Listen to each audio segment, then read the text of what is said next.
Bienvenidos al quinto programa de este podcast de Mazarrón al Minuto. Hoy tenemos una entrevista también muy especial. Seguimos y terminamos la línea política que habíamos comenzado de entrevistas. Y hoy tenemos el invitado último, pero no por ello menos importante, Carlos Corbalán. ¿Qué tal? ¿Cómo estás? Bienvenido. ¿Qué tal? Muchas gracias, bien hallado. ¿Qué te ha parecido el estudio de Mazarrón al Minuto? Pues la verdad que me ha resultado muy agradable, muy acogedor y, en fin, Sí.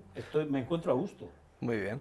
Pues nada, hoy queremos conocerte un poco más a fondo. Contigo cerramos esta línea, como bien hemos comentado, de entrevistas políticas con las que queríamos iniciar este programa. Luego por aquí pues pasarán personas de todo tipo, artistas, cantantes, escritores, pasará todo tipo de personas. Pero bueno, cerramos contigo la parte política. Yo creo que eres una persona que va a dar mucho que hablar en esta entrevista. Seguro que por cosas polémicas y por cosas no polémicas, porque al final tú eres una persona que es conocido, que se te da muy bien hablar, tienes mucha verborrea, Muchas ¿no? gracias. Bueno. Yo creo que eso todo el mundo lo sabe. Además, mucha gente te conoce por tu pasado en el tema de la formación y todo esto, que ahora hablaremos sobre eso. Entonces, yo creo que sería un poco interesante empezar conociendo a qué te dedicabas anteriormente. Bueno, yo toda mi vida procuré emular la profesión de mi madre, que era maestra. Entonces se decía maestro nacional, porque era maestro para todo el Estado español. Y a mí me gustaba mucho la enseñanza, porque ella cuando yo era pequeño pues me llevaba, ella era lo que se llama hoy maestra de pedagogía terapéutica, entonces decían maestros de niños subnormales, era un término desafortunado. Y bueno, yo estaba allí en el aula, donde es el actual Palacio de San Esteban, entonces era la Misericordia, Casa José Antonio se llamaba, y eran pues niñas pues que o bien no tenían familia, que habían perdido a los padres, que no tenían medios económicos, y yo me sentaba allí con ellas y hacía las operaciones. Y cuando mi madre, como maestra, da algún dictado, pues, y entonces le cogí gusto a aquello. Y mi ilusión era dedicarme a la enseñanza. Fue así que entré en la Facultad de Filosofía y Letras, quiero recordar que fue en el año 1970, hice los comunes, después me especialicé en filología románica, subsección de francés, terminé la carrera en el año 1975, estuve trabajando en un colegio de la entonces Enseñanza General Básica en Murcia, por la zona del barrio del Progreso, en la carretera de Beneján, durante un par de años, y ya en el curso 1978-1979 yo había formado parte, o sea, había tomado parte en la bolsa de interinos, pues me llamaron para una sustitución en el Instituto de Mula. Y ya entonces estuve en Mula, en el 79-80 en Alhama, y pues en Mula, Alhama, Alcantarilla, Cejín, Huercalovera, Ellín. Por todos sitios. Pues he pasado muchos sitios, y por supuesto estuve en el instituto emblemático de la enseñanza murciana, que es el Alfonso X el Sabio, que fue donde precisamente hice las prácticas una vez aprobadas las oposiciones. Mi ilusión era siempre venirme a Mazarrón. ¿Por qué? Porque yo de pequeño soñaba con el verano y solamente podíamos estar el mes de julio. Mi padre y mi madre trabajaban y tenían pues un mes de vacaciones, mi padre el mes de agosto. Nos veríamos la segunda quincena de julio y entonces, a base de esperar y de esperar, pues primero, en el momento en que salió una vacante aquí, cuando esto era extensión del Instituto de Totana, me vine aquí. Después estuve hasta que ya me dieron un destino definitivo, que me destinaron a Huercalovera, de ahí fui al Cano, y estuve esperando hasta que se creó el Instituto el actual Antonio Llín Costa del Puerto de Mazarrón, que fue en el curso 1999-2000.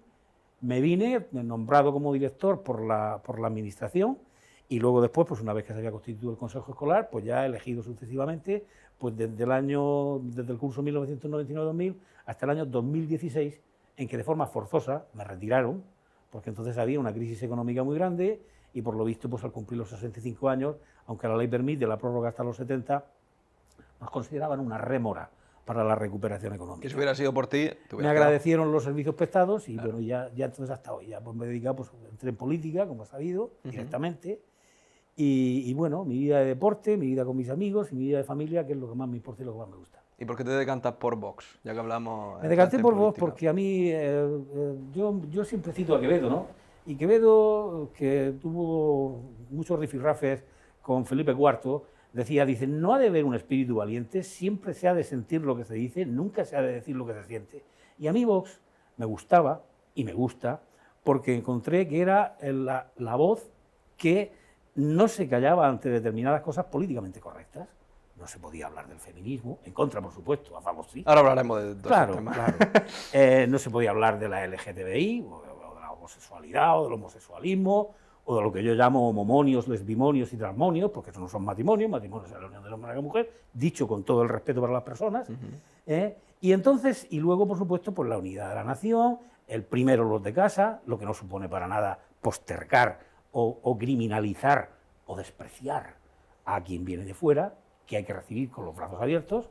En fin, me gustó y entonces estuve esperando a estar jubilado, porque yo entendía que siendo director, aunque por supuesto mis ideas siempre han sido abiertas, yo no me he escondido nunca, siendo director del instituto, yo no veía correcto estar de director del centro nombrado, siendo representante de la administración, que entonces era el Partido Popular, lo sigue siendo, y al mismo tiempo estar en un partido político. Entonces me jubilé y de hecho en el año 2018 fue cuando yo ingresé en Vox. A mí me jubilaron en el 2016. Y hasta el día de hoy. Y hasta el día de hoy. Y luego si hablamos más de tu vida personal, ¿qué pasatiempos tienes? Porque nosotros te conocemos, bueno, y sobre todo la gente del pueblo de Mazarrón te conoce de verte en el pleno, de verte en otra serie de cosas, de actos, pero no conocen mucho de ti a nivel personal, salvo los que te conozcan de forma cercana. Entonces yo quiero que nos cuentes un poco, pues, ¿cuáles son tus pasatiempos? ¿Dónde estás viviendo ahora mismo? Mi mayor pasatiempos es el deporte. ¿El deporte? Sí, de siempre. He hecho verdaderas animaladas, bicicleta, remo hasta tener las manos llenas de callos, con un cabecero que tenía, que pesaba 300 y pico kilos. La gente que me conoce sabe que no exagero porque me veían remando. Y bueno, yo tenía entonces la casa en la isla y cuando la mar estaba plata, cuando estaba calma, me iba remando desde la isla muchas veces hasta Cuevalobos, cerca de la grúa, y me volvía. Pero tirándole bien, ¿eh? Luego después me dio por correr, pero me dio por correr porque yo era fumador empedernido. A mí es que ahora voy a hacer yo una digresión, no, me voy a salir un poco. Muchas veces dicen, es que no me puedo quitar el tabaco. ¿Cómo que no puedes? ¿Quieres quitártelo? Puede. Yo recuerdo que me acostaba y me daba miedo, pensaba que me iba a morir, porque tenía unas taquicardias y decía, me va a pasar algo. Y dije, digo, se acabó. Recuerdo que mi primera mujer, porque yo me casé después en segundas nupcias, llevo ya 32 años casado en segundas nupcias, me había regalado un Dupont de oro. Y entonces cogí el paquete de Marlboro, que era lo que yo fumaba 2 y 3 paquetes de Marlboro al día, los puse encima de la mesilla y con el encendedor y digo, con perdón de la expresión, digo, te vas a joder porque no vuelvo a fumar más. Y le hablaba como si fuera una persona. ¿Y dejaste de fumar? Y dejé de fumar. ¿Hace cuántos años? Pues eso fue en el año 1991. Madre mía de mi vida. Y si no lo hubiera hecho, estaba enterrado. No hubiese sido polémico. Totalmente. Es cierto que a lo mejor no hubiera estado aquí, o sí, que eso ya... Y entonces me dio por correr. Y bueno, yo vivía en la isla y me iba corriendo de la isla de la Zoya y volvía a 30 kilómetros, pero corriendo. Sí, así tengo las rótulas, que ahora ya, pues claro, he cogido peso porque pues el paso de los años, pero sigo haciendo pesas. Sí, lo que me comentabas que ahora tienes puesto un gimnasio, bueno, tienes gimnasio en casa y todo eso. Y luego es un esquema que en realidad está encardinado con el dictum, con el dicho griego, mens sana in corpore sano. Entonces, me gusta muchísimo leer, me encanta. Y entonces compagino la lectura, la música, que son mis dos grandes pasatiempos, junto con el deporte. Y por supuesto ya en el ámbito espiritual, cultural y humano, mis amigos y mi familia, sin que haya una relación de subordinación de unos a otros y otros a unos. Correcto. Y si tuvieras que decir cuál ha sido tu mayor logro personal hasta ahora, ¿cuál consideras que ha sido ese logro? El formar una familia, tener una mujer maravillosa y unos hijos maravillosos. Las 2 hijas del primer matrimonio y mis 2 hijos del segundo. Y ahora 3 nietos. Ya eres abuelito. Sí. ¿Qué personaje histórico contemporáneo admiras? Son tantos. El personaje histórico, Alejandro Magno. Y un personaje contemporáneo, pues ahora que está tan en cuestión la Unión Europea y la burocracia y tal y igual, Konrad Adenauer. ¿Qué consejo le darías a los jóvenes que se interesan por la política? Imagínate, no sé si te ha pasado en tu caso, te llega un hijo, te llega incluso un nieto y te dice, abuelo, que me gusta a mí esto de la política. ¿Qué consejo le darías? Sé siempre fiel a ti mismo, conviértete en la persona que realmente eres y nunca hagas a los demás lo que no te gustaría que te hicieran a ti. Bueno, pues pasamos al bloque político y tenemos aquí con nosotros a Salva Garro, nuestro compañero que se acaba de incorporar por motivos técnicos. Ha sido fallos técnicos, debería haber estado aquí antes, pero... Del directo, pero bueno, vamos a seguir con la entrevista. Carlos, queremos empezar un poco comentándote, hemos visto un artículo del 8 de junio de 2012 en La Voz de Mazarrón, donde tú sueles, no sé si sueles o solías solamente escribir. Sí, solo escribir. Mencionas en ese artículo que la inmigración es una especie de invasión. Entonces queríamos preguntarte si consideras que este lenguaje es incendiario y fomenta el odio. De ninguna forma. El llamado discurso del odio es un invento de dos organizaciones masónicas, organizaciones pantalla de la masonería, que sería muy largo explicar ahora, que son judías, no es una acusación, es una constatación de la realidad, que son la Bnai B'rith y la ADL, Anti-Defamation League. Estas dos organizaciones introdujeron el llamado discurso, no, elaboraron el llamado discurso, el delito del llamado discurso del odio, para que fuese introducido en los distintos códigos penales de los distintos países de Occidente, en concreto de la Unión Europea. Lo que, por los motivos que sea, todos los países de la Unión Europea han accedido a incorporarlo. ¿Y qué es lo que ocurre? Que efectivamente no se debe insultar, ni se debe amenazar, ni se debe, por supuesto, promover a violencia del tipo que sea sobre nadie. Pero lo que ocurre es que en ese cajón desastre que se llama lenguaje incendiario o lenguaje de odio, pues el español, que es tan inmensamente rico, por encima de cualquier otro idioma, pues se queda empobrecido. Porque tienes que pensar qué palabra vas a utilizar para no molestar o para no ser susceptible de denuncia o de algo peor. Correcto, entonces eso quiere decir, o sea, ¿tú reconoces que esto lo dijiste con ese sentido o simplemente te salió la palabra por...? No, es lo que quiero saber un poco, o sea, no. leemos cuando dices, es una especie de invasión. Es una especie de invasión. ¿Realmente lo crees? Sí, por una sencilla razón.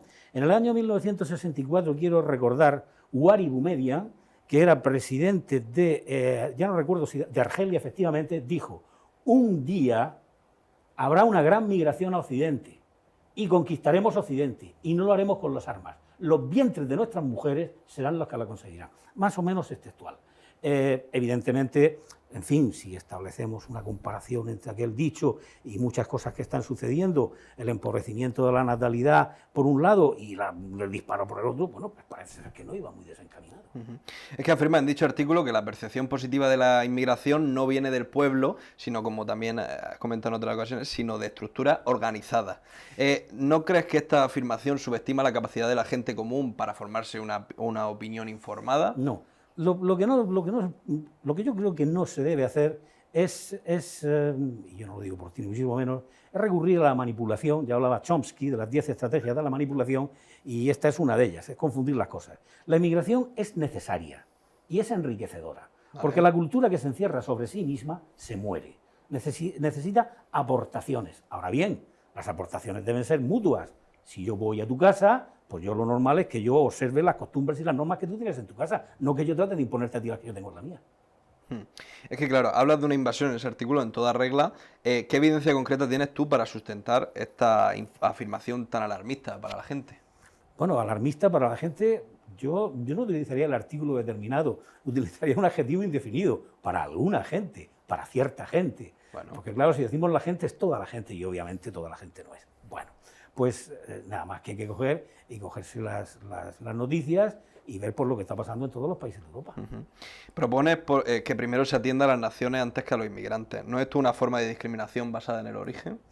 Cuando el inmigrante es una persona que viene porque en su país o en su nación existe un conflicto y se está produciendo un genocidio, como ha pasado, por ejemplo, en Ruanda, como yo me atrevo a decir, en contra de lo que dice mi partido, que si no está pasando, está muy próximo a pasar en la Franja de Gaza, pues esas personas no es que tengan derecho a venir, es que hay que acogerlas, abrazarlas, ayudarlas en todo lo que se pueda.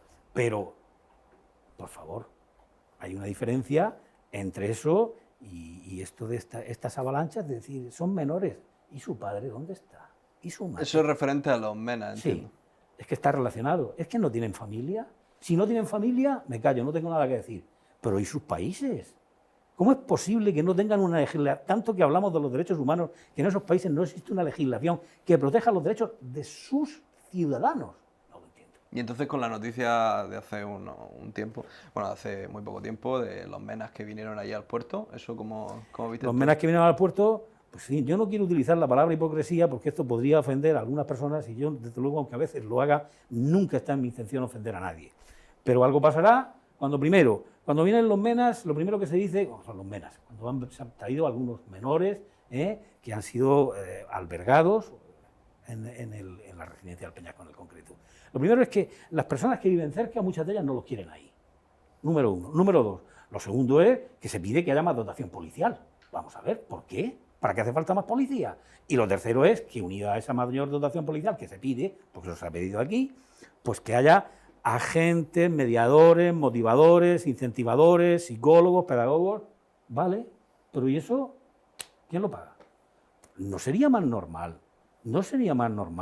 que estas personas que han llegado aquí fraudulentamente fuesen devueltas por la existencia de un convenio de reciprocidad con sus países de origen, a sus familias, e incluso establecer tratados de cooperación con esos países para que pudieran ayudar a esas personas que están en situación de necesidad? No me extiendo más. Cuando hubo el conflicto de Yugoslavia, aquí en España acogimos, y digo acogimos porque yo no tuve la oportunidad, en mi casa no, pero quiero decir, en el instituto, albano-kosovares, refugiados que habían vivido horrores auténticos. ¿Cómo se va a marginar o a discriminar a una persona que ha padecido tamaños sufrimientos? Hay que ayudarla y ofrecerle todo. Es lo que he dicho, la inmigración tiene sus matices. Carlos, entonces, ¿tú consideras que estos inmigrantes pueden colaborar a la economía y a la sociedad española? Por supuesto que sí, por supuesto que sí. Voy a poner un ejemplo. En Francia recientemente han tenido lugar las elecciones. Todo indicaba que el Rassemblement National iba a ganar, ya se sabe que no ha sido así, ha habido la unión del centro, la derecha, los liberales, la izquierda, en fin, bueno, nada. Pero en el electorado del Rassemblement National, aunque parezca esto un contrasentido, y ¿qué disparate está diciendo este hombre? Hay muchísimas personas que llegaron en su día a Francia como inmigrantes, pieds noirs, argelinos y procedentes de Marruecos, y que hoy día se han insertado por completo en la sociedad. Si es que aquí lo que estamos hablando, si es que no estamos hablando de decir, oiga, a cerrar las fronteras a cal y canto y cuando venga, o sea, un estilo a lo que pasó en la Alemania Nacional Socialista, no, de ninguna de las maneras, por Dios, de ninguna de las maneras. Claro, pero en este artículo, por ejemplo, dices ¿Sí? que la inmigración lleva a la decadencia de la cultura occidental. Totalmente. ¿Podrías explicar cómo ves la convivencia multicultural en este contexto? El multiculturalismo se ha revelado como un fracaso, no lo he dicho yo. Lo dijo en primer lugar la señora Angela Merkel, que no creo que sea sospechosa de fascista, y lo dijo en segundo lugar el señor Emmanuel Macron, que por cierto, no sé el éxito que ha tenido con la convocatoria de elecciones, porque ha quedado a remolque de la izquierda, aunque él dijo que nunca pactaré con la izquierda. Vamos a ver si cumple lo que dijo. Pero bueno, entonces, porque que lo diga yo, dicen, claro, es lógico, es su forma de pensar. Pero no, Angela Merkel, siendo canciller alemana, lo dijo, y yo lo comparto. ¿Por qué? Pues muy sencillo, porque nosotros somos herederos de la tradición judeocristiana y al mismo tiempo del acervo cultural que fueron Grecia y Roma. Y somos una civilización tolerante, cosa que el Islam no lo es, no ha evolucionado. Entonces, Carlos, ¿Sí? esta posición contra la multiculturalidad, ¿no puede ser una forma de exclusión y de discriminación hacia lo diferente? La discriminación, el mismo gobierno habla de lo que es discriminación positiva. Es decir, cuando consideran que la discriminación es positiva, la consideran saludable. Y cuando se considera que la discriminación es negativa, se considera mala. El tema está que lo que algunos consideran positivo, quizás otros lo consideran negativo y viceversa. Evidentemente ocurre una cosa, exclusión en el sentido de no admitir, no. Exclusión en el sentido de decir, usted viene aquí porque necesita trabajo, porque necesita ayuda, porque necesita unas atenciones, usted debe tratar de aprender nuestra lengua.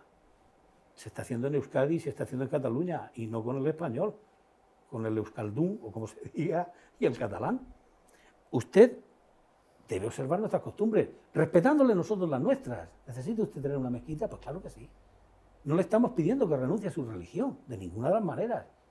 Usted puede y debe tener, porque somos una sociedad abierta, pero eso de las culturas pueden convivir, claro que sí. De hecho, a lo largo de la historia, pues si no hubieran convivido, no estaríamos nadie sobre la superficie terrestre. Pero evidentemente se producen choques. Y entonces la cultura occidental está herida de muerte. Esto es una verdad muy grande. Mencionas también que la masonería y la plutocracia están detrás de la disolución Ahí me has tocado de las naciones europeas. ¿Puedes promocionar pruebas concretas que respalden esta teoría? O argumentos más bien, más que pruebas. La plutocracia, ¿qué es? El gobierno de los poderosos. Y cuando hablamos de los poderosos, ¿quiénes son los poderosos? Los grandes trusts y holdings bancarios que están en Wall Street, es decir, estamos hablando de American Bank Merrills, estamos hablando de Goldman Sachs Corporation, estamos hablando de Murdoch, Rupert Murdoch. Aznar está con el señor Rupert Murdoch, por cierto. Es decir, que cuando las iniciativas provienen de estos entes que tienen muchísimo poder, porque a su vez están interrelacionados con Kodak, Nestlé, Coca-Cola, yo qué sé, ¿cómo se llama esto de las hamburguesas? McDonald's, pues dices, oye, yo simplemente hago una pregunta. ¿Cómo es posible que propuestas e iniciativas concretas que los partidos políticos no llevan en sus programas, cuando llegan al gobierno, las cogen y las ponen en práctica? ¿Porque las han ocultado? No, porque no las tenían. Pero alguien les ha dicho que las deben tener, porque si no, se acaba la subvención. Dijo Mayer Amschel Rothschild, dadme dinero y no me importará quién gobierna la nación. Con eso está todo dicho. Cuando hablas se nota que estás informado, que sabes de lo que estás hablando, te respalda en fechas, te respalda en nombres, citas incluso. ¿Tienes alguna prueba concreta que nuestros espectadores, los que te están viendo, puedan decir, Carlos se está basando en esto? Pues es que me tendría que extender mucho, pero contrariamente a lo que dicen, porque hablamos de los masones, la decadencia del Imperio Español está relacionada con la masonería. ¿Que la intención que tenían era buena? Yo no niego que ellos actuasen con la mejor intención del mundo, pero la emancipación de las llamadas colonias hispanoamericanas, es decir, de México, Colombia, Venezuela, etcétera, etcétera, etcétera, etcétera, estuvo instigado por la masonería inglesa, porque los ingleses lo que querían era arrebatarle el predominio marítimo a España. Y los masones españoles, creyendo que actuaban de buena fe, porque pensaban que el coger y el eliminar esa identificación entre el trono y el altar que seguía existiendo en España hacían lo mejor, pues contribuyeron a ello. Luego pasó lo que pasó, no les agradecieron los servicios prestados. Pero es que esto, en la propia Unión Europea, en el propio Estrasburgo, lo que pasa es que yo ahora mismo ya no recuerdo el nombre, son tantos nombres, pero se ha denunciado por parte de personas muy solventes y muy documentadas que un porcentaje muy elevado de los eurodiputados son masones. Vamos a ver, esto lo publiqué en el periódico, es que no me acuerdo ahora mismo los nombres. En las elecciones que ha habido en Francia, la masonería francesa, todas las logias francesas salieron a decir públicamente que iban a pedir el voto en contra de Marine Le Pen y del Rassemblement National. Lo han conseguido. Esto no me lo he inventado yo, es que está publicado, ¿eh? Nombres y apellidos. Monsieur no sé cuántos, Grand Maître de la Loge no sé qué, Madame no sé qué, porque hay logias femeninas. Bueno, ¿qué más puedo decir? Pasando a otro tema, en tu artículo publicado en La Voz de Mazarrón también, el 22 de julio de 2022, critica fuertemente la ley de la memoria democrática y defiende una visión de la historia que muchos consideran favorable al franquismo. ¿Cómo justificas moralmente tu posición sabiendo que la dictadura de Franco resultó en miles de muertes y represiones contra los derechos humanos? Pues mira, lo primero hay que decir lo que dice el Evangelio, el que esté libre de pecado que tire la primera piedra.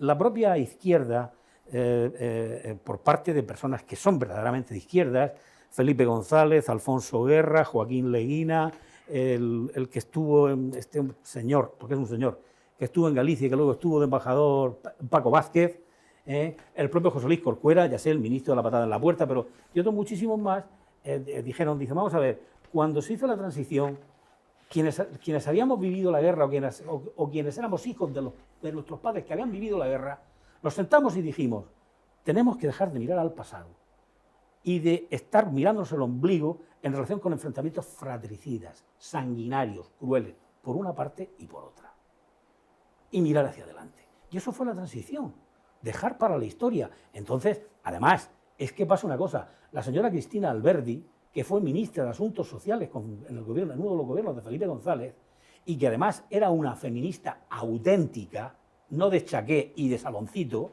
auténtica, o sea, una reivindicadora de los derechos de la mujer, igualdad con el hombre en cuanto a deberes, derechos y oportunidades. Llamó personalmente embustero a Zapatero, así de claro, embustero por la ley que había hecho de memoria histórica, porque se sacaron primero la ley de memoria histórica, la ley de memoria democrática.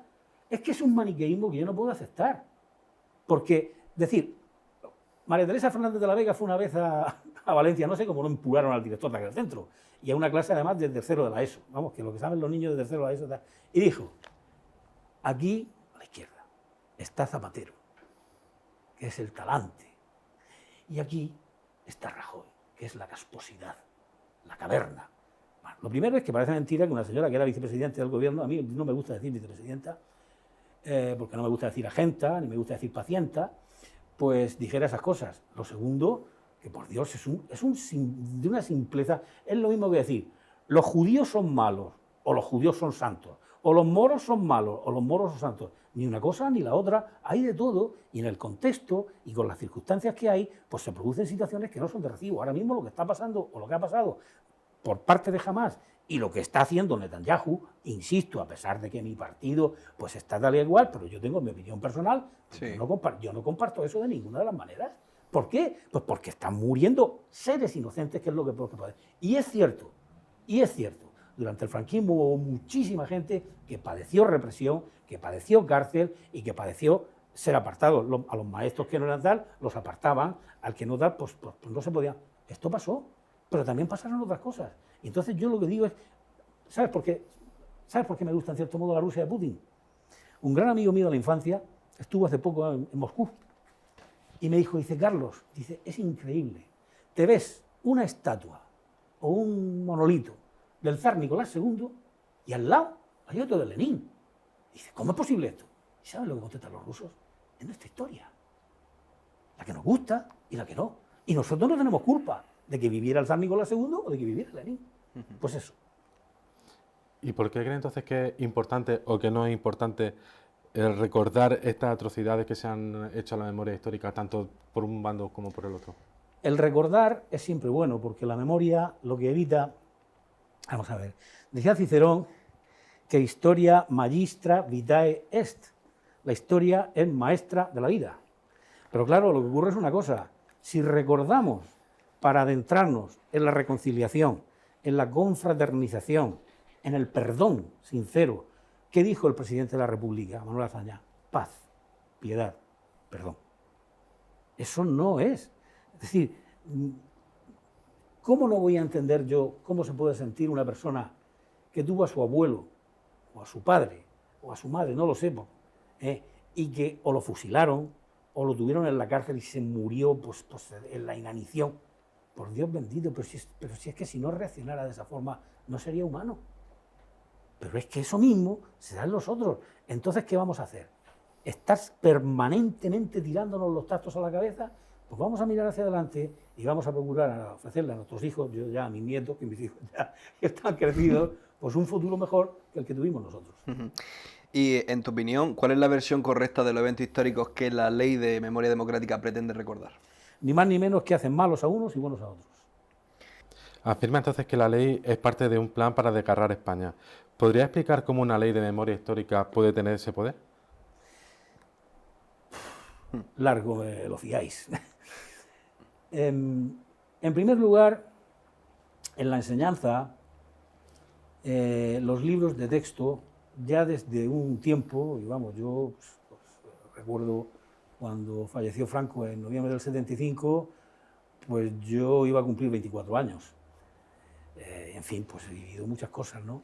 Y los libros de texto han ido poco a poco cambiando y dando un sesgo. Ya sabemos que la historia no es una ciencia, no es una disciplina que tenga una visión, pues como pueda tener, por ejemplo, la medicina con respecto al tratamiento de una enfermedad como pueda ser la amigdalitis. Precisa usted tomar antibióticos, y esto no me gusta, si no es que le guste o no le guste, es que toma antibióticos, se van a poner las esquinas que no va a poder hablar, ¿no? Pero la historia no. La historia sabemos que hay distintas interpretaciones. Pues en fin, por irme a un caso, hasta hace muchísimo tiempo España era una canalla y una miserable porque había volado el acorazado Maine, en donde había heridos estadounidenses. Y hoy sabemos que fue un pretexto que utilizaron los Estados Unidos burdamente a través de la prensa para que el pueblo americano, que no quería de ninguna manera entrar en guerra, se metiese en guerra contra España y nos quitaran Cuba y Filipinas, como así pasó. Y dices que la ley lleva el sello comunista terrorista. ¿No Sí. consideras que estas afirmaciones son peligrosas y pueden incitar bueno, al peligrosa, odio? en los tiempos que corren, evidentemente, una afirmación de esas es peligrosa. Es peligrosa porque si en la Edad Media existía el Tribunal del Santo Oficio, yo lo llamo el TLIP, el Tribunal Laico de la Inquisición Progresista. ¿Por qué? Pues porque enseguida pues, aparece eso, el discurso del odio, el revisionismo, Sí, y no es, como dijo Ortega, no es eso, no es eso. No es eso. Y digo que lleva el sello terrorista y el sello comunista porque cuando una ley es aprobada en el Parlamento por la izquierda y luego por los golpistas, secesionistas, independentistas catalanes y por los herederos, de una forma u otra, de la ETA, a través de Bildu, pues hombre, pues ya me dirán. Es que, bueno, esto yo no quiero extenderme, es sobradamente conocido, en fin, y si hace falta, pues matizo más todavía. Pues precisamente sobre lo que venías diciendo, comentabas que la ley de la memoria histórica atenta contra las libertades. ¿Cómo puede, o qué ejemplos puedes proporcionar concretos sobre cómo la ley afecta? Muy sencillo. Por ejemplo, ahora mismo alguien dice, vamos a hacer un acto en honor de Largo Caballero. Y, hombre, no se van a ir a la iglesia porque Largo Caballero pues, no era precisamente católico. Pero bueno, pues cogen y hacen un acto y ensalzan la figura de Largo Caballero, que fue secretario general del Partido Socialista, que llevó la UGT durante la dictadura de Primo Rivera, por cierto, por la que fue muy ayudado. No pasa nada. Sin embargo, nadie quiere recordar que Largo Caballero, en una ocasión, lo publica, es que no me acuerdo del nombre del periódico, pero está, si ganamos las elecciones, en España habrá un soviet. Y nadie le dice nada. En cambio, coge y llega alguien y simplemente dice, vamos a ofrecer una misa a Franco. Bueno, lo primero que la Iglesia no se atreve a hacerlo. Cobarde. Porque os salvaron del exterminio. Os salvaron del exterminio. A 17 obispos los torturaron miserablemente. Les arrancaron a muchos los genitales. Los colgaron de sitios y tal. Después de haberlo, o sea, escarnecimiento, tortura y muerte. Entonces, por lo menos, de la misma forma que cuando se quiere para personas de otro bando, de otro signo, y la Iglesia abre los brazos a todos, no seáis cobardes, no os calléis, no seáis fariseos, sed valientes, como lo fue Cristo, que se enfrentó nada menos que al poder de Poncio Pilato. Entonces no me quiero desviar, porque lo que me has preguntado exactamente era... Era sobre, como decías que la memoria histórica, la ley de memoria histórica... Que atenta a la libertad. Atenta contra las libertades. ¿Qué ejemplos en el caso ese, pues automáticamente ya va en contra de la ley y eso supone, de entrada, puede suponer una multa y casi con toda seguridad conllevar la prisión. Entonces, en un caso sí y en otro no. Yo no sé por qué. El mero hecho con arreglo a la ley, si se aplica la ley, como dicen, en su espíritu y en su letra, tú no puedes coger y decir que durante la época de Franco España era la octava potencia industrial del mundo.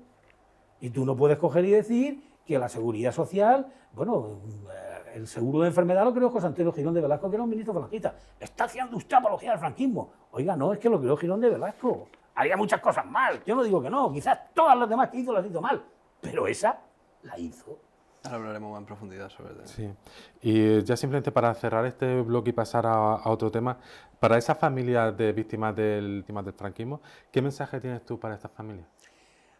Para las familias cuyos miembros de una forma u otra sufrieron represión en la modalidad que sea, por supuesto, reconocimiento y las ayudas que sean necesarias. Es que la propia ley, vamos a ver, yo tuve un hermano de mi padre, era miembro de la Joven Guardia Roja y estuvo afiliado al Socorro Rojo Internacional. Cuando terminó la guerra, pues, lo pasó mal, pero luego cuando llegó la época de la transición, él había pertenecido al cuerpo de los guardias de asalto, le reconocieron su empleo de guardia de asalto, además el carnet lo tengo yo, el pobretico se murió ya, y lo tengo yo, y le dieron una indemnización por todos los años que tenía que haber estado cobrando y que no había cobrado. Ese es el reconocimiento, entre otras muchas cosas. Es decir, desprecios ninguno, cariño todo, ayuda las que sean necesarias. Bueno, vamos a pasar a otro bloque. ¿Tú te vacunaste en la pandemia? No. En otro artículo... Una cosa, en estas cosas no está uno obligado a contestar, porque se puede contestar, esa pregunta es impertinente, porque afecta a mi intimidad, a mi privacidad, pero a mí no me importa decir que no me he vacunado. Lo que tú prefieras, si quieres contestar. No, es que no me he vacunado. Y hablando de esto, en otro artículo que publicaste en fecha del 3 de septiembre de 2021, muestra escepticismo sobre la vacunación y la gestión de las vacunas. ¿Cuál es tu posición exacta sobre las vacunas y qué evidencias tienes para apoyar esta postura? Yo evidencias no tengo ninguna, pero Pfizer ha sido denunciada en no pocas ocasiones y han hablado de que son lo que ha ocurrido lo que se llama efectos colaterales, casos aislados. ¿Tendrá algo que ver esos fallecimientos repentinos por infarto en deportistas, algunos aquí en Mazarrón, que nunca habían tenido enfermedad ninguna y que practicando el ciclismo casca el corazón y se mueren, estando vacunados? Yo lanzo la pregunta, no lo sé, tengo mis dudas. Porque es que pasa una cosa, la vacuna del COVID, la vacuna, como dice su mismo nombre, es de vaca, porque eso fue descubierto en un establo, porque las personas que estaban en contacto con las vacas, normalmente eran las mujeres las que estaban ordeñando las vacas, los hombres colaboraban, pero pues no padecían la tuberculosis. Y entonces, claro, dijo, oye, ¿aquí qué pasa? Y ahí viene vacuna. Pero es que lo del COVID no es una vacuna. Eso es un fármaco que yo lo que digo es, Macron tuvo la indecencia de decir textualmente, voy a joder a todos los que no se han vacunado. Nadie se le puso encima. Usted respéteme mi libertad y no se meta en mi privacidad. Me pregunta usted si tengo, no sé, hipertensión o hiperplasia de próstata. No le importa. No, es que la vacuna es un bien para todos. Hombre, y el coger y el tomar la medicación para el corazón cuando se ha tenido un infarto también, para no coger y no morir al volante. Estas son cosas que afectan al libre albedrío y que cada uno, entiendo yo, tiene sus... Si hubiese tenido que salir al extranjero, no hubiese salido porque vacunarme no me vacunaba. Se nos han colado aquí unas cuantas preguntas que nos faltaban del bloque anterior, que ¿Qué estábamos hablando del franquismo, la ley de memoria Sí. histórica y demás. En relación a ello, en otro artículo tuyo, concretamente del 26 de octubre del 2012, parece presentar a Franco como un líder preocupado por el futuro de España. La pregunta sería, ¿cómo reconciliaría esto con los informes de tortura, ejecuciones y desapariciones durante el régimen? ¿Cómo casan las dos cosas? Franco, es que analizar... Franco, como buen gallego, jugó con todo el mundo, con los propios de dentro. Jugó con los falangistas, jugó con los carlistas, jugó con los monárquicos y jugó con todos. Y solamente pudieron resarcirse una vez que estaba muerto, porque mientras estuvo en vida, lo cierto y verdad. Y yo, que he vivido el franquismo, puedo decir que no íbamos con cadenas arrastrándonos por las calles y nos azotaban con látigos, ni había alambradas, como pasaba en los países democráticos de la Alemania del Este y de los bloques del Este, ¿no? Es decir, había una carencia de libertades formales, porque no existían partidos políticos, porque las asociaciones... Pero él, a su forma, pues sí que creía que hacía lo mejor por España. Y además, eso sí, era un católico, un empedernido, un fiel hijo cristiano de la Iglesia, como él mismo se declaró. ¿Que estaba equivocado? Pues evidentemente, a tenor de lo que ahora se escucha y se oye, sí. Pero es que pasa una cosa, la Segunda República, por favor, formalmente no, pero de facto, de hecho, fue un desastre. Es que fue un desastre. Tú no puedes aceptar que a ti te puedan entrar, pegarle una patada a la puerta y entrar en tu casa, hacerte un registro, y si no eres afecto a la República, o tienes sellos monárquicos, o tienes un rosario, o tienes un crucifijo, coger y llevarte detenido. Eso no es un régimen civilizado. Y eso pasaba. Y antes de dar un poco pincelada sobre esto, te hemos dicho que más adelante lo hablaremos. ¿Crees que hay algún aspecto positivo del legado de Franco que justifique o mitigue las atrocidades cometidas durante su dictadura? Las atrocidades cometidas durante la época de Franco, que cuando decimos las es porque las hubo, lamentablemente, comparadas con lo que se hizo después de la Segunda Guerra Mundial, eso no exime, ¿vale? Es decir, ¿estás diciendo que son buenas? No, son malas.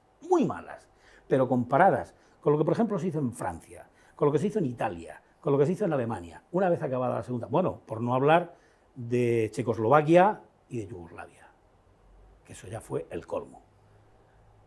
Quedaban en peccata minuta. ¿Y aspectos positivos? Es que pasa una cosa, nadie quiere recordar que en Francia las llamadas mujeres colaboracionistas, ¿por qué? Porque durante la ocupación alemana que no vivían mal. Si es que ves las fotos y ves ahí a los soldados de la Wehrmacht tomando, ahora va a decir a alguien, ya está ensalzando a la Wehrmacht, bueno, ¿qué le vamos a hacer?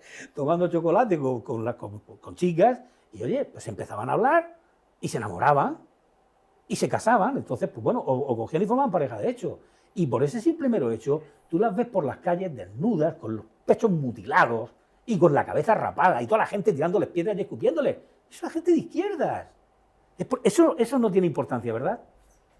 ¿Está usted diciendo que con esto...? No, he dicho que las atrocidades del franquismo, las que hubo, para mí son condenables y condenadas. ¿vale? Pero que comparado con lo que ha pasado, es decir, que el Evangelio dice mirar la paja en el ojo ajeno y no mirar la viga en el propio. Vamos a ser un poco más humildes y decir, sí, pero nosotros también tenemos nuestra parte de culpa y entonces nos ponemos de acuerdo. ¿Y aspectos positivos del legado de Franco? Pues que dejó una economía totalmente saneada, que el paro era testimonial comparado con lo que tenemos ahora.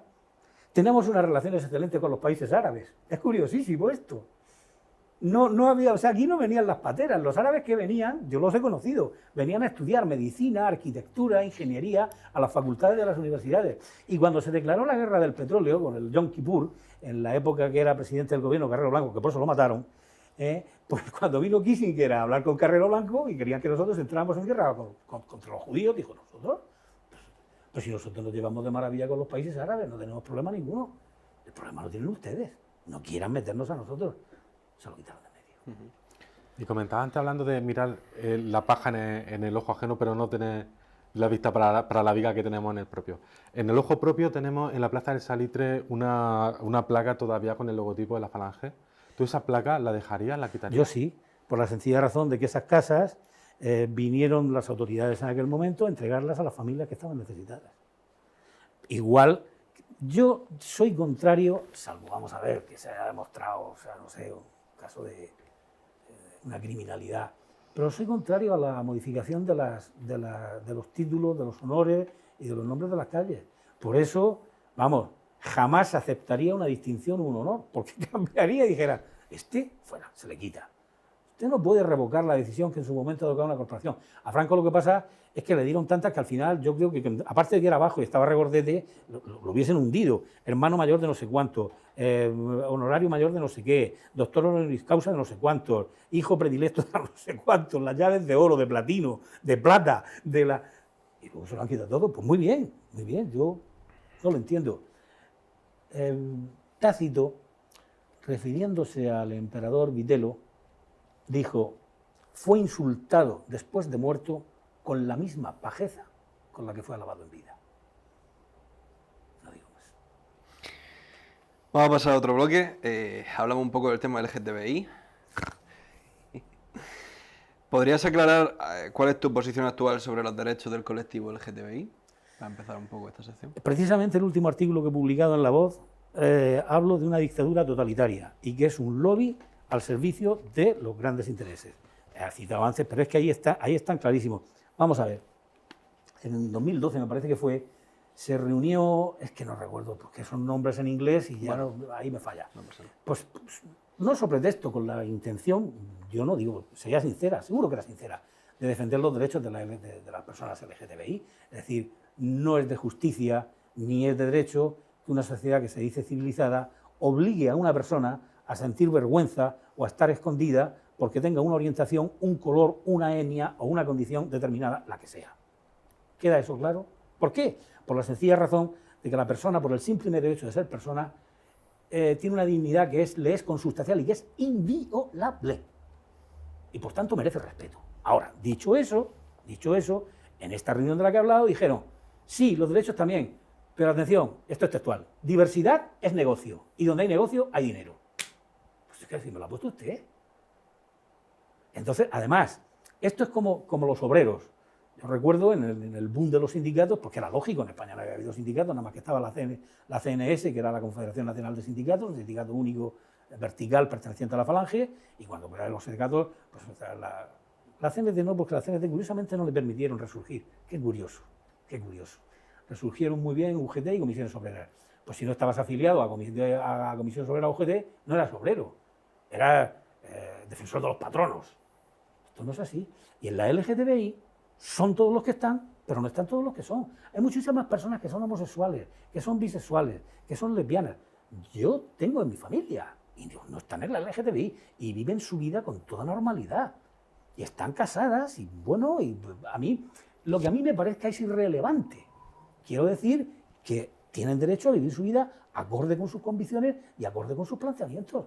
Pero esto de coger y de llegar a los centros educativos a niños que son menores, que por tanto son dependientes de la autoridad y de la potestad de sus padres, que son sus guardas y custodios tutores.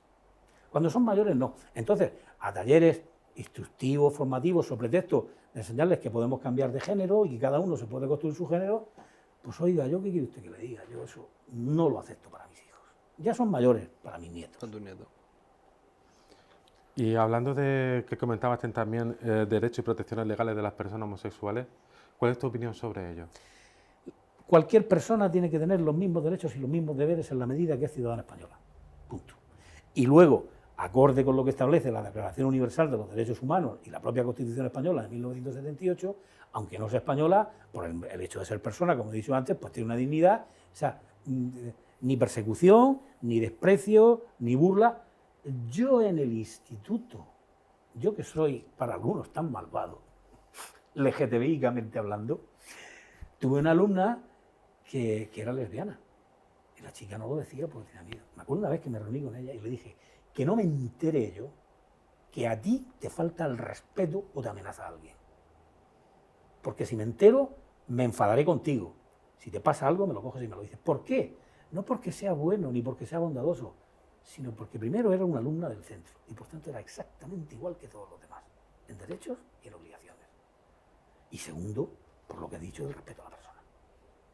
O sea que... Y tengo muchos amigos que son homosexuales. No pasa nada. O sea, es que... Y no están en la LGTBI. Y otros sí están en la LGTBI. ¿Y apoyas el matrimonio entre personas del mismo sexo? Y dime si sí o si no, y por qué crees que estas parejas, si es que no, deberían de tener el mismo reconocimiento, no deberían de tener el mismo reconocimiento legal que las parejas heterosexuales. Vamos a ver, yo aquí desde hace ya muchos años he cambiado, la vida se cambia. ¿Has cambiado de opinión respecto al tiempo? Permíteme, la vida se cambia en función de los años y en función de las cosas que ves. Yo en un tiempo era totalmente contrario a lo que era la unión entre personas del mismo sexo. Vale. ¿Por qué? Porque pensaba, digo, esto es contra natura. Pero después me he puesto a pensar y he dicho, digo, vamos a ver, lo primero, la sexualidad de cada cual es suya y por tanto yo no soy quien para meterme en ella. Punto número uno. Punto número dos, la intimidad de cada cual y la afectividad de cada cual también es suya. Entonces, si dos personas quieren vivir conjuntamente y llevan en igualdad de condiciones las cargas de la casa, porque pagan el IBI, porque pagan el sello del coche, porque cuando tienen que ir con la cesta de la compra, pues cogen y cada uno contribuye con su sueldo, pues es lógico que de la misma forma que están llevando las cargas, tengan también compensaciones, si se puede hablar así, lo mismo que tienen los matrimonios, es decir, las uniones entre hombres y mujeres, sean de hecho o de derecho, ¿vale? Este ha sido mi cambio. Ahora, lo que yo sigo estando en contra es que se llame matrimonio a una unión homosexual. En Francia, desde hace muchos años, estaban reconocidas lo que se llamaban las uniones de hecho y tenían los mismos derechos que los matrimonios, exactamente igual, pero no eran matrimonios. La propia Real Academia Española de la Lengua, en un me lavo las manos pilático, dice, matrimonio es la unión de un hombre con una mujer. Pero en algunos países existen formas de unión entre personas del mismo sexo a las que se llama matrimonio. O sea, se han quedado descansando, porque como dicen, ni quito ni pongo rey, pero ayudo a mi señor. Sí, yo siento mucho respeto por las personas. Y ya digo, además, a los homosexuales, en el mundo de la moda, mi admirado Freddie Mercury. Vamos, ¿qué puedo decir? En el mundo de la música, en el mundo de la pintura, en el mundo de la literatura, en el mundo de la milicia, que también Julio César era bisexual. Ahora, lo que yo no entiendo es que ahí viene es que se considere que, es decir, el sentirme orgulloso de lo que soy, que es legítimo y necesario, y el coger y decir, mira, por fin, no es que me los hayan dado, porque yo utilizo en el último artículo esa palabra, reconocimiento de derechos no es otorgamiento de derechos. Son derechos que existían, que no se reconocían y que ahora se reconocen, que no es lo mismo. Entonces es lógico, pero que para eso haya que ponerse plumas, o haya que coger y salir con un cosa ese de cuero, tirar solo a cuatro patas, mientras un tío te está con un látigo dando, es decir, una escena sadomasoquista, pues hombre, yo dudo mucho que eso sea una forma de reivindicar. Bueno, eso entendemos que al final también es un poco el gusto de cada persona, independientemente de, ¿no? Obviamente que es el gusto de cada persona. Quiero decir, al final, más que depender de ser homosexual o lo que sea, da igual, simplemente, pues, al que le gusta que le azoten, da igual, ¿no?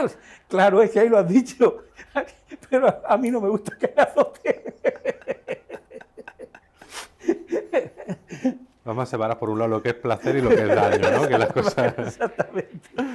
Pues Carlos, simplemente respecto también a las parejas de unión del mismo sexo, en la calle se comenta mucho su derecho o no derecho a adoptar niños.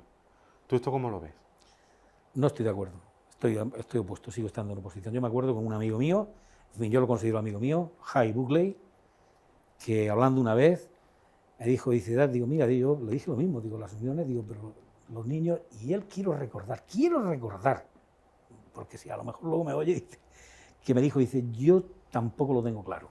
No me dijo que estuviese en contra, tampoco lo tengo claro. ¿Por qué? Porque el niño no es un derecho de nadie, el niño es una responsabilidad. Y tal y como está estructurada la sociedad, sí que es verdad que si sigue cambiando como va cambiando, pues muy posiblemente sea de forma distinta, pero tal y como está ahora, pues los niños se comparan unos con otros y todos tienen papá y mamá, y yo tengo papá y papá o mamá y mamá. Se le puede pedagogizar, el sentido de enseñar, oye, mira que no, porque simplemente las personas podemos... De acuerdo, pero yo estoy en desacuerdo. Ahí no. Lo mismo que con la gestación subrogada que se llama, eso de coger esperma de un laboratorio y mecánicamente introducirlo para que la mujer quede embarazada, pues lo veo de una deshumanización tan grande que no lo puedo aceptar. ¿Y apoyarías la eliminación de cualquier tipo de ley que proteja a las personas LGTBI contra la discriminación? La eliminación de ley que protege, no. Claro. No. Es decir, el O sea, proteger... ¿eliminaría o no eliminaría? No la eliminaría. La que Una cosa es proteja. estar en contra, una cosa es no compartir, no ya estar en contra, sino no compartir los planteamientos de la LGTBI, y otra cosa es estar en contra de los derechos que tienen las personas que están en la LGTBI, en tanto que personas que son y en tanto que pertenecientes a la LGTBI, que les están reconocidos por los derechos humanos y por la Constitución. Lo que ya personalmente o íntimamente a mí me pudiera parecer, que no es el caso y que además ya digo, es que lo comparto en el sentido de que no lo quitaría, ¿no? Vale. Y en este caso, Carlos, tú con tu opinión, ¿qué le dirías a un joven que está luchando con su identidad sexual, con conocerse, con identificarse y que debe ser rechazado por familia y sociedad? Eso me pones en un brete, porque es una situación que tiene que ser muy dura y muy difícil. ¿Qué le podría yo decir? Primero, lo que he dicho antes, si es menor, si es niño, si es niña, ¿cómo va a poder decir, se le puede decir a un niño o niña, sé tú mismo? Se lo puedes decir, pero no tiene la formación suficiente para ello. Pues entonces, que a través de sus padres, y si resulta que sus padres, te voy a pegar una paliza, no quiero en mi casa, claro, evidentemente eso no puede ser. Eso no se puede aceptar. Y entonces, pues hay ayudas de tipo psicológico, ayudas de tipo psiquiátrico. Yo lo que no veo bien, es decir, lo que no veo bien, de la misma forma que no veo bien, porque tú eres Salvador, creo que me lo has puesto en la llaga el índice, ¿no? Luchando por encontrar su verdadera identidad sexual. No sabe dónde está. Y he dicho que eso es muy difícil. Bien, si una persona quiere salir de su heterosexualidad porque considera que no es su verdadera sexualidad, hay que permitirle que lo haga, porque es libre. Y como es libre, es responsable de sus actos. Pero a la inversa también. Lo que yo no veo es que una persona diga, mira, yo es que no estoy seguro, lesbiana, homosexual, bisexual, en fin, las diferentes, no sé. No, normalmente nos cerramos siempre homosexualidad de casos de lésbicos. Y me gustaría tratar de poder salir. Pues hombre, dale ayuda. No le digan, no tienes que va. Si es que no tienes por qué sentirte mal. Si el problema no es que una persona tenga o no tenga que sentirse mal, el problema es que se sienta. Claro, si ponemos un ejemplo claro, pues sería, por ejemplo, yo con, no sé, 16 años, imagínate, me voy dando cuenta con el tiempo de que yo realmente siento que el cuerpo en el que estoy o el género que tengo no es el que me corresponde. Y lo que tú decías, por ejemplo, pues llega un punto en el que lo cuentas a tus padres, depende de qué padres tengas, puede ser de una forma, puede ser de otra.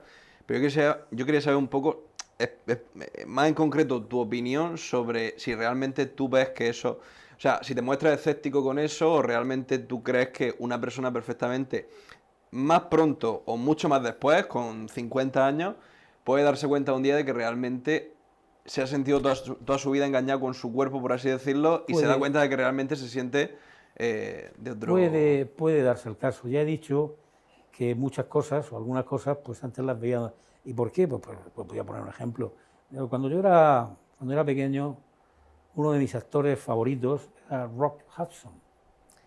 Era el prototipo de hombre, ¿verdad? Musculoso, atlético, viril, simpático, sociable. Y entonces yo decía, digo, pues, conquista a las mujeres, los esquemas tal. Yo me gustaría ser como Rock Hudson. Claro, yo no sabía que este pobre señor, y digo pobre señor porque desde luego lo tuvo que pasar muy mal, era homosexual. Y se pasó toda su vida escondiendo su homosexualidad. Y de hecho, en escenas que filmaba, donde había un beso, un abrazo incluido y tal, con la coprotagonista, la actriz coprotagonista, pues según he leído en cosas que se han publicado, que él mismo dijo, se sentía muy mal. Eso no es justo. Pero es que, ¿quién va a decir? Es que hay tantos y tantos y tantos. Es decir, una persona no tiene por qué esconderse. En la medida, vamos a ver, que observe las normas sociales y que cumpla con las leyes. Por favor. Sí. O sea, pero tú, yo, no sé. Ahora, de eso a promover, pues hombre, yo lo que hacía Cogan, que era el colectivo de gays de la Comunidad de Madrid, no te cohibas, el beso negro, no voy a decir lo que es, en fin, quien lo sepa, pues que lo piense. Pues hombre, a mí el beso negro no me gusta, enseñarle el beso negro a los niños. Esto es como lo del látigo. Pues no lo veo lo más adecuado. Ahora, otra cosa es que una persona diga, pues yo practico el beso negro y a mí me encanta. Pues, ¿qué quieres que te diga? Pues me alegro, Disfrútelo usted. porque usted lo ha disfrutado y se sentirá mejor. ¿Qué quiere usted que yo le diga? Sí, los aficionados del beso negro. Y al final, pero claro, esto más concretamente, por ejemplo, tú has puesto el ejemplo de este actor que admiraba y tal, que era homosexual, pero en este caso estamos hablando más bien de sí, adolescentes, de personas que no están formadas. he nacido chico, pero me siento chica. Y llega un punto en el que me doy cuenta de que no puedo más con esta situación y necesito empezar a aplicar ese cambio y esa transición, por así decirlo, para sentirme cómodo conmigo mismo, lo cual me genera muchísimos problemas mentales, muchísimas situaciones incómodas con mi familia, porque claro, no se puede decir, una sociedad civilizada no puede soslayar esos casos porque coincidimos, creo, que son situaciones humanas, duras, difíciles y de mucho sufrimiento. Ahora, una cosa es eso y otra cosa es que una persona le diga, oye, tú puedes cambiar de género cuando quieras. Porque esto está contemplado, ¿eh? Entonces yo digo, no me siento en mi cuerpo. Yo siempre he dicho, si usted no se siente en su cuerpo, devuélvaselo a quien se lo ha robado. Hombre, o sea, si este cuerpo no es mío, ¿a quién se lo he quitado? Bueno, dicho eso. Y entonces digo, quiero cambiar de sexo. Bueno, pues muy bien. Pero es que luego resulta que pasa un tiempo, me he dado cuenta que el cambio este de género, no se dice sexo, que he tenido, me sigo encontrando tal, quiero volver a cambiar otra vez. Y todo ello, porque esos cambios, mucho ojo, van acompañados inevitablemente de tratamientos hormonales. Claro. Que tienen, a la larga, efectos colaterales muy peligrosos. Porque además dice, bueno, son tratamientos hormonales eventuales. No, son de por vida. Claro, pero ahora mismo es como la única, no quiero decir si estuviera la ciencia tan avanzada como para que fuera otros procesos que no tuvieran consecuencias, sería genial, pero claro, en este caso, como es lo único que hay, tampoco se le puede, ¿no? Yo ya digo que una cosa es que son casos que los hay. ¿En qué porcentaje? Pues yo no lo sé. Claro que hay. De personas que se encuentran en esa situación y que, por supuesto, requieren inequívocamente atención, y otra es que diga, venga, o sea, como dicen, café para todos. Yo ahora mismo, ostras, a mis 72 años, yo me gustaría cambiar de sexo, de género, digo. Hombre, el problema es que, como el refranero español es muy, muy sabio, y habla de muchas veces, dice, es que confundimos la velocidad con el tocino. Y este es el tema. Una cosa es el reconocimiento de determinadas situaciones que no son la mayoría, porque si fuesen la mayoría, pues evidentemente, pues yo qué sé, yo creo que no estaríamos aquí. Ahora, el hecho de que no sean la mayoría y en el porcentaje que sean, sin decir que son minorías, no digo que sean minorías, en el porcentaje que sean, existan esos casos, conlleva que hay que coger en tiempos al convento o a un manicomio. Eso es lo que se hacía. Pero eran los esquemas que había. Entonces, visto con la perspectiva de hoy, a nosotros, y me incluyo, nos parece una monstruosidad. Pero hay que ponerse en los esquemas que había entonces. Claro, hablamos también de la evolución, igual que tú comentabas tu evolución con ciertos Efectivamente. temas. Esto pasa exactamente igual y a lo mejor tú, igual, con esta opinión o cualquier persona tenía una opinión hace unos años y ahora ha cambiado porque se ha dado cuenta. Yo me he dado cuenta, yo tenía unos esquemas con muchas cosas y, por ejemplo, el estar en política activa, pues te das cuenta que no todo en la vida, es decir, o sea, como en la mafia, ¿no? Uno de los nuestros, este es de los míos, aunque sea un canalla, lo voy a apoyar a muerte. Y este no es de los míos, es una persona maravillosa, honrada, trabajadora, noble, amistosa, sencilla, pero no es de los míos, a muerte contra él. Eso no es así. Eso no puede ser así. Carlos, resuélveme una duda. Me ha surgido la duda de si, entre todo el mensaje que has dado, ¿consideras que hay más ayuda y formación en este sentido o que hay más quizás adoctrinamiento? Yo creo que hay más adoctrinamiento. O quizá no.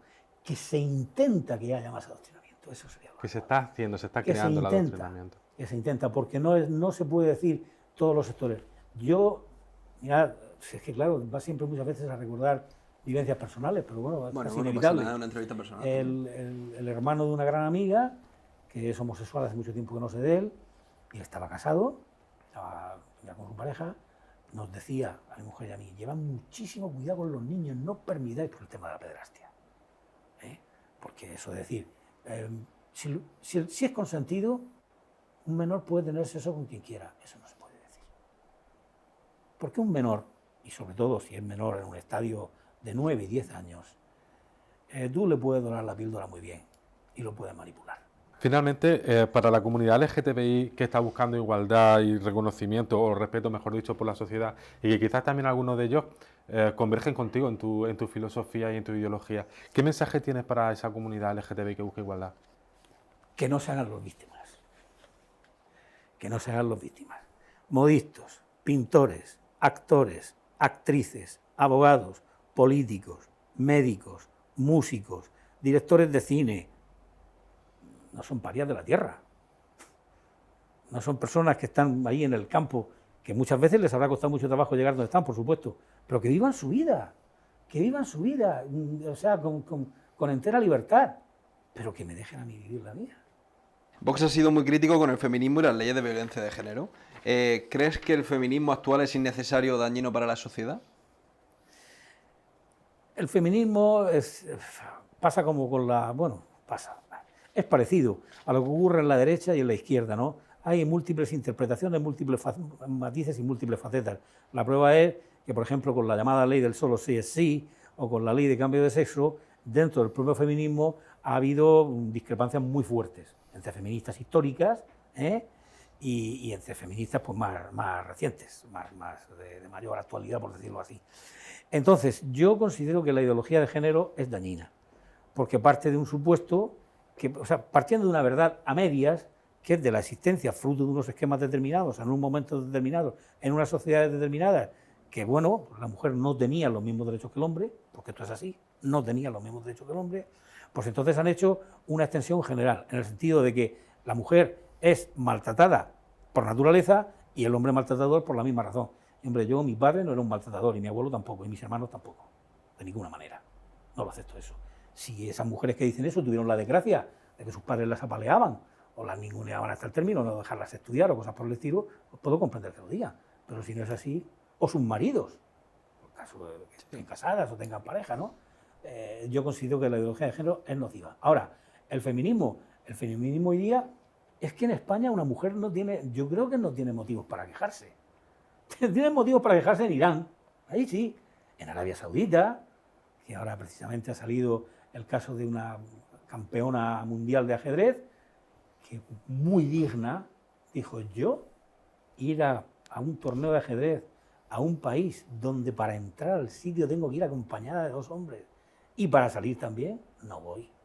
Voy a perder muchísimo dinero, pero mi dignidad está por encima. Chapeau.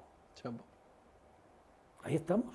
Entonces, yo comprendo que en Marruecos, en Irán, en Ghana, en Afganistán, por supuesto en Arabia Saudita, pues aquí hay que reivindicar, pero aquí Podrá haber algún caso, pero la mujer que quiere en las Fuerzas Armadas, en las carreras técnicas, en las carreras humanísticas, en las carreras, tienen las mismas oportunidades y en algunos casos más que el hombre. Y Carlos, Vox, en cuanto a partido, ha mostrado muchas veces escepticismo sobre lo que es el cambio climático y las políticas ambientales. Pero eso a nivel de partido. Tú, como opinión propia, ¿niegas la existencia de un cambio climático provocado por el hombre? Yo lo que no puedo negar es que la mano del hombre ha influido e influye muchísimo en lo que es el ecosistema y por tanto el clima de la Tierra. Ahora, que haya un cambio climático, pues no lo sé, yo no soy científico, pero el premio Nobel me parece que fue de física, dijo que el cambio climático era un invento de los grandes poderes y de los periodistas para tener asustada a la gente. No me consta que lo hayan encerrado en prisión ni que lo hayan detenido por haber dicho esa afirmación. ¿Qué queréis que os diga? Soy escéptico, porque claro, si tú dices, hombre, la tala de árboles que se está produciendo, se ha producido mucho más de lo que se está produciendo en las selvas por la zona del Mato Grosso, en Brasil, en Hispanoamérica, por el tema de la madera, pues eso es un disparate. Excusado decir, el tema del Mar Menor, la cantidad de embarcaciones con motores fuera borda cuando se limpian las sentinas o se limpiaban las sentinas de los barcos y el calipote se coge y se tira al mar que luego arroja a las playas. Pues todo eso influye porque somos un todo que está interrelacionado. El clima es una faceta de lo que es la naturaleza, una más de las muchas que hay. Y evidentemente todas estas cosas inciden.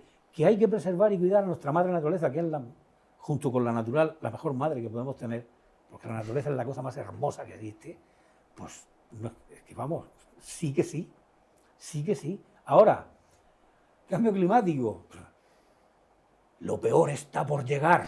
Oh, ¿qué pasa? Coge el periódico, se acerca una drástica subida de las temperaturas. Claro, tú lees eso y dices, oh, Dios mío, y luego te ves que cuando no existía el cambio climático, los años 60, a lo mejor los años 80, te ves una foto que aparece en la estación del metro de Madrid, no sé qué tal, y pone 44, 45 grados, verano. Ahora, están negando, es que yo no tengo suficientes elementos científicos como para sostener o negar, lo mismo que con el tema de la vacunación. No soy experto, y al no ser experto considero que sería, en fin, una frivolidad el coger y el pretender sentar cátedra. No, esto es mentira, no, pero tengo dudas, muchas dudas. ¿Y crees que la libertad de expresión está siendo amenazada en España? Mucho. Mucho. ¿Por quién y cómo? Por el poder. Mucho. Porque Orwell, en el mundo feliz, o no me acuerdo ahora mismo, George Orwell, en su obra había un ministerio de la verdad. Y que haya, entre comillas, un grupo de, más entre comillas todavía, expertos, que van a diagnosticar lo que es verdad y lo que no es verdad, lo que es odio y lo que no es odio, lo que es fake, que a mí eso de los anglicismos, teniendo la lengua que tenemos, mentira. No diga usted fake news, noticia falsa, diga usted noticia falsa, que es más español. Pero suena moderno y suena bonito. Pero suena bonito, efectivamente. Pues hombre, hay que combatirlo, las mentiras hay que combatirlo, es decir, por eso precisamente están los casos que mira, ¿cómo se llama el que se acabó la fiesta? ¿Avile? No me acuerdo ahora mismo. Sí.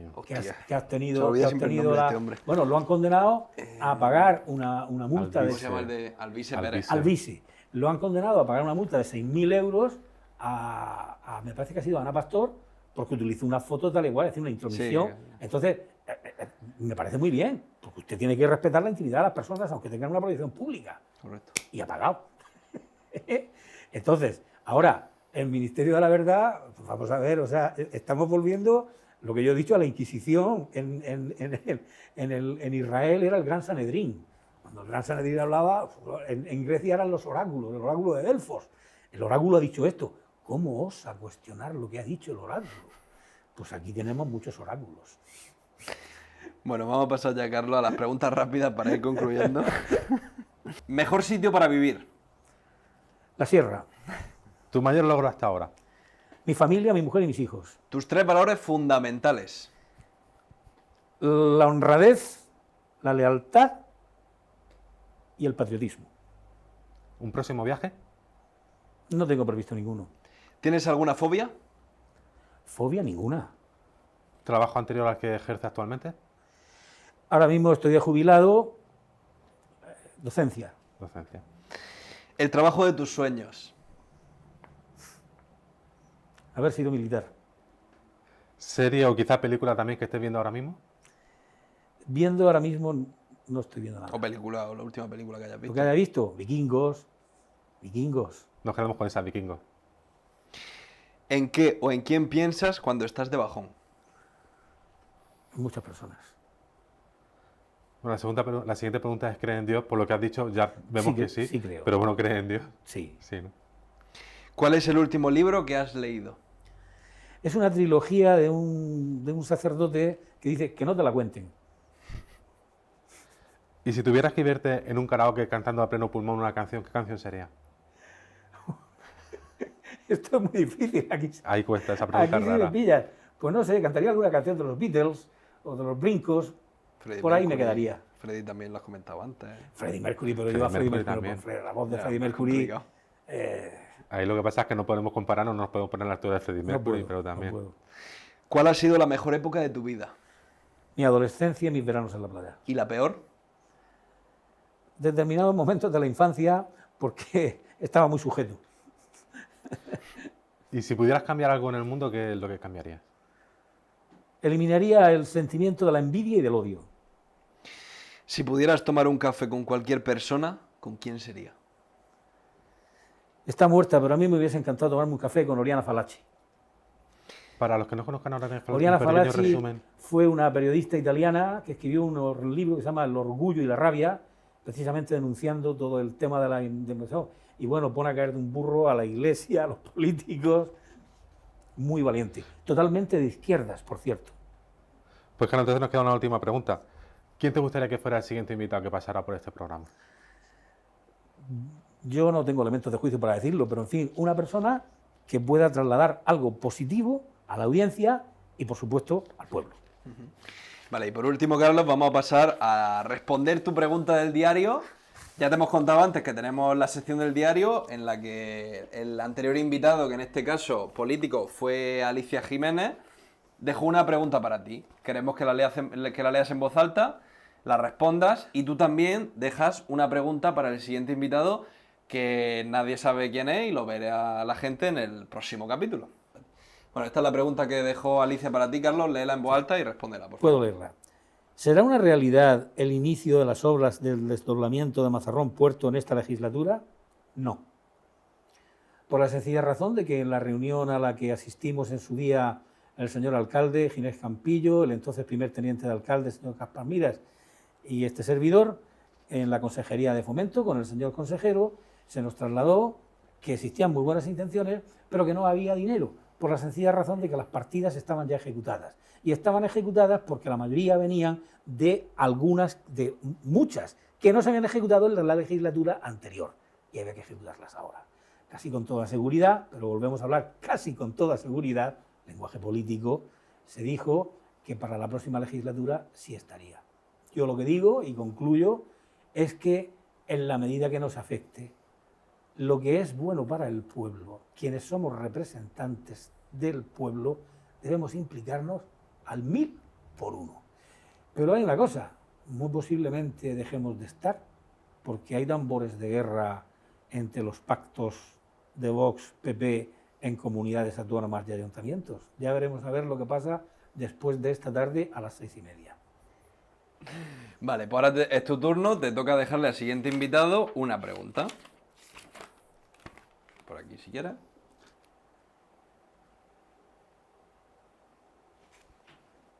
Bueno, pues ya tenemos tu pregunta, se la daremos al siguiente invitado para que la responda. Y ya, pues solo nos queda agradecerte tu presencia, Carlos, por venir a nuestro programa y haber tenido una conversación tan interesante en la que hemos tratado temas de todo tipo. Agradecido yo a vosotros, además por una cosa, aparte que ya lo he dicho al principio, me gusta el estudio, pero que todas las entrevistas sean así, porque es estar distendido, pero de verdad. Gracias a vosotros. Muchas gracias, Carlos. Ha sido un placer. Y a vosotros os vemos la próxima semana, el próximo domingo, con un nuevo capítulo. Muchas gracias. Y hasta la semana que viene.